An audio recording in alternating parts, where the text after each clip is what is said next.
Alright,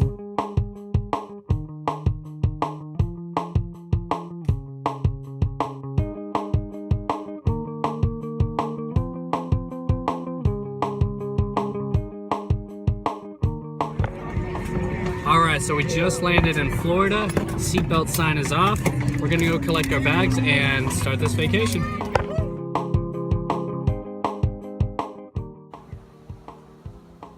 Oh look, a trail.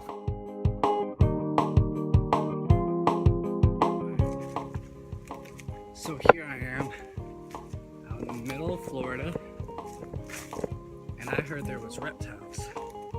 So I got 5 minutes before I get picked up for the show. So I figured I'd take a look around, see what I can't find.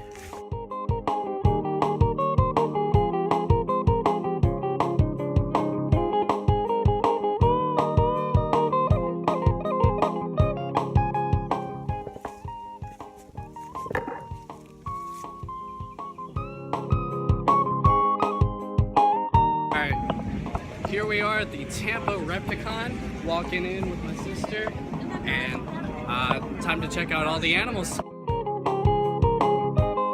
So, it looks like this is definitely a place to meet a lot of YouTubers that do reptile-related stuff. This here's Jason Miller. How's it going, guys? He loves arboreal biting snakes and bugs. So what is some of the stuff that you're looking for around the show? Man, I'm all about the tarantulas right now.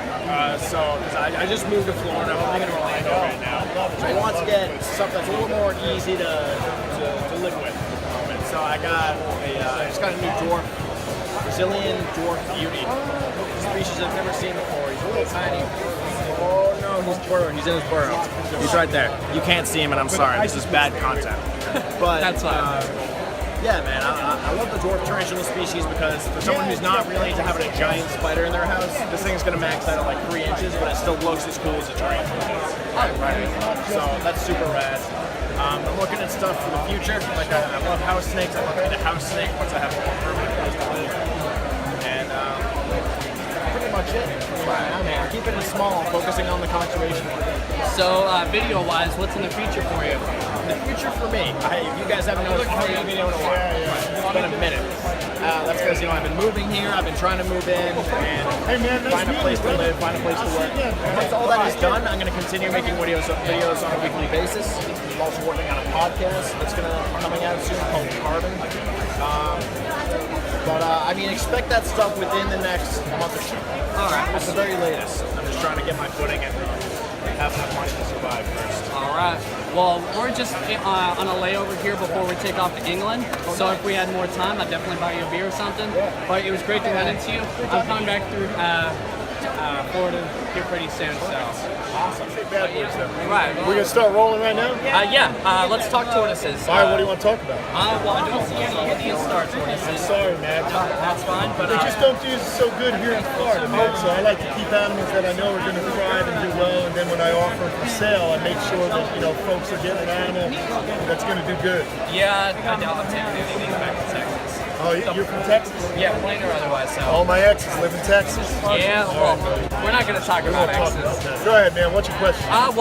Just give me some information on tortoises you would like people to know. All right. Basically, when you go out to buy a tortoise, make sure that you know what you're getting into. You should be doing a lot of the research first.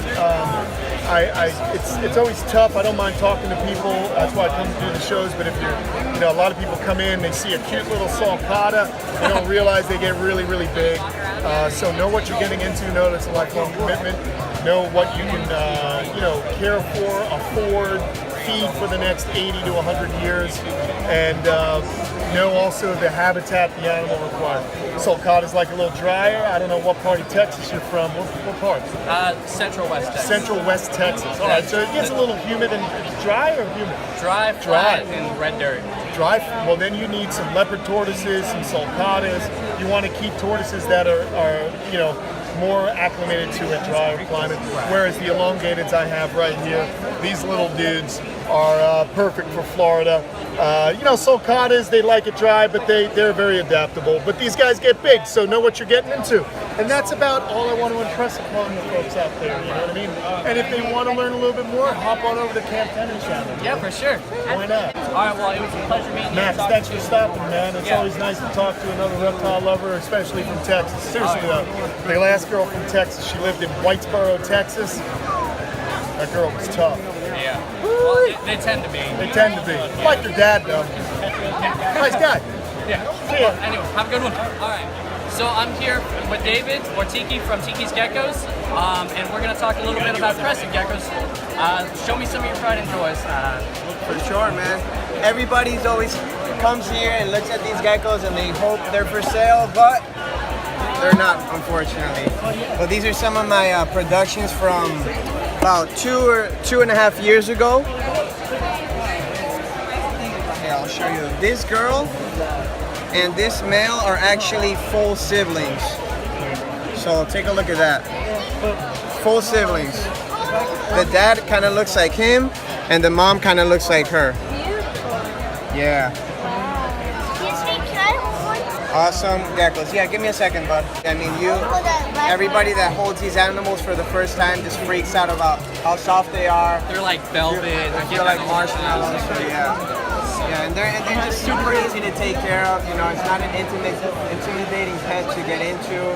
They're fairly easy, and you know, I mean, how beautiful is that? Right, and I mean, who can resist that derby smile? Yeah. So. Goofy looking face, nice big head. Right. Hold that one. It's not jump. Yeah. She's not very happy.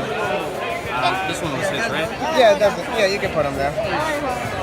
Give me a second, bud. I'll let you hold them in a second. So yeah.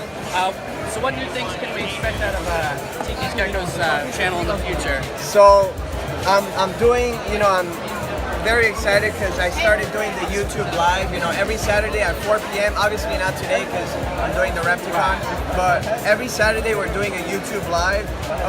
We're also going to be going to, you know, like different places. We're going to go check out Ty Clark's place again.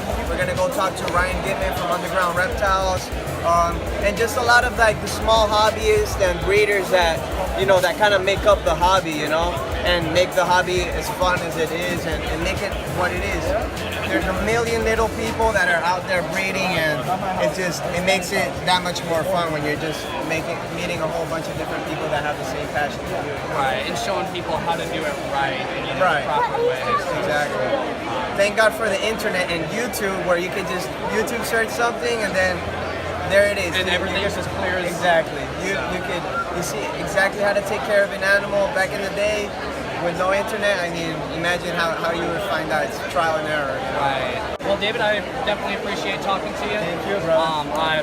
If I had a longer stay, you know, I'd buy you a beer or something, but we're about to take off to England, but I had to come and check this out. Good luck over there, man. I know you're going to have fun over there. Oh, yeah, for sure. I wish you guys could stay longer, but, you know, maybe next time. Yeah, I am going. Are you guys going to be at Tampa? Tinley Park? Possibly. I'm looking at it. I just got free miles from the airline I flew on, and I was like, well, if I needed an excuse, I think I found one. Yeah, I'm going to be at Tinley. I'm also going to be at Daytona, so if you guys can make it, that's awesome. Yeah, for sure. Well, appreciate it. I'll take it. Okay. So I'm here with Manny. Manny's got a lot of supplies here. Looks like I'm seeing some mossy leaf tails. Baby Abronia gramínea. Versailles. Produced right here at Tiki's Geckos. Awesome. So they are definitely a more fragile animal, more of a display animal than Cresties. Not as much as you think, in all honesty. I've had actually really good success raising the babies by keeping them very simple. I like to keep them in actually shoebox subs similar to the crested geckos, and paper towel and a fake plant. Just put a hole in the top for the UV and a hole on one in each side for ventilation, and had great success like that. They're not as sensitive as people think. Right. All right. What about the satanics? Are those a little more? Yeah, those are they're actually also pretty hardy. You know, I feel like the key is to keep things simple. Keep it simple and it works. Breeding is another thing though. Yeah, that's a different story. But keeping them, they're pretty hardy. All right. Awesome. in an environment like Florida, how would you say that helps with y'all's program? How, like little tricks that you don't have to worry about? It definitely helps when you work with like animals like from certain areas of the world where you can't house them outside. Like we work with blue-tongue skinks, chameleons. We can house this outside and, you know, not take up room inside. You know, we can use the space inside for other species that can't be outside. So that really helps.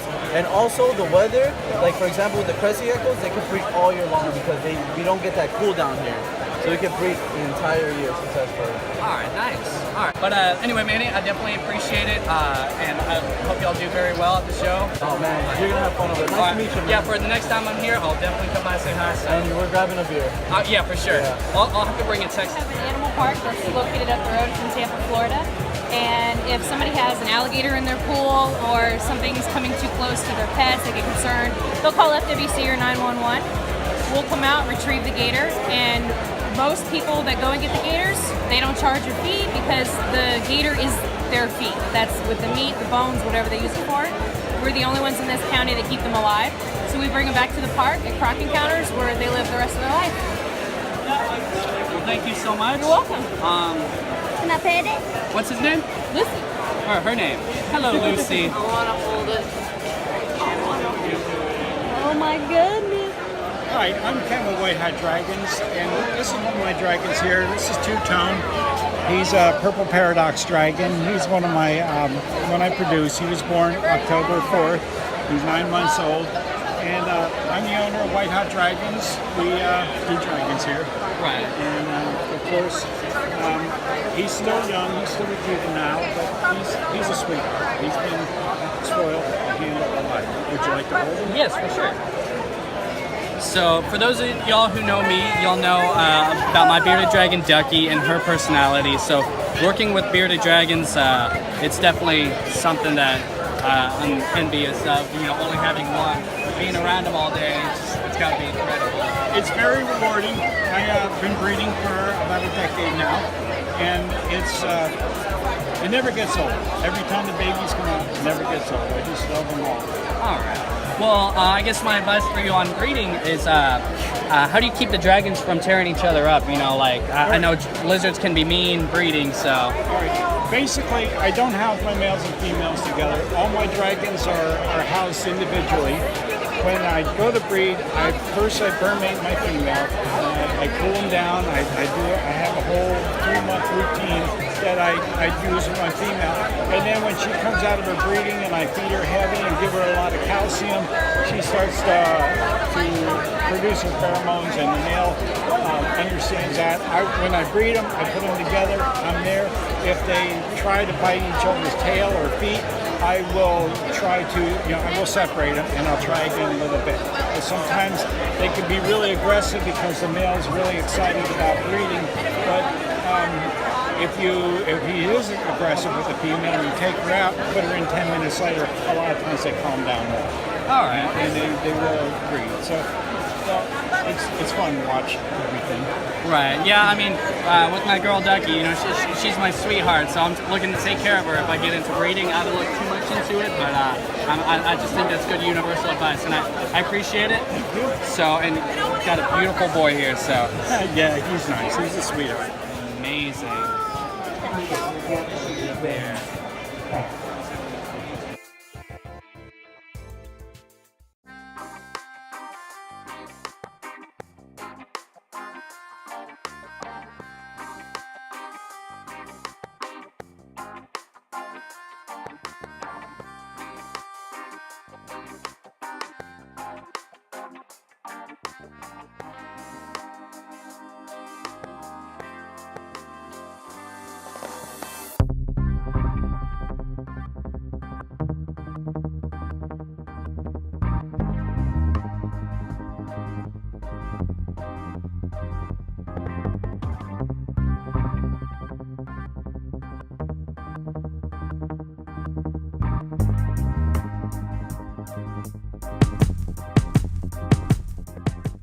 Guys, check this out. Y'all know how I am about a proper sugar glider diet, proper sugar glider care, keeping them away from pellets, having proper toys.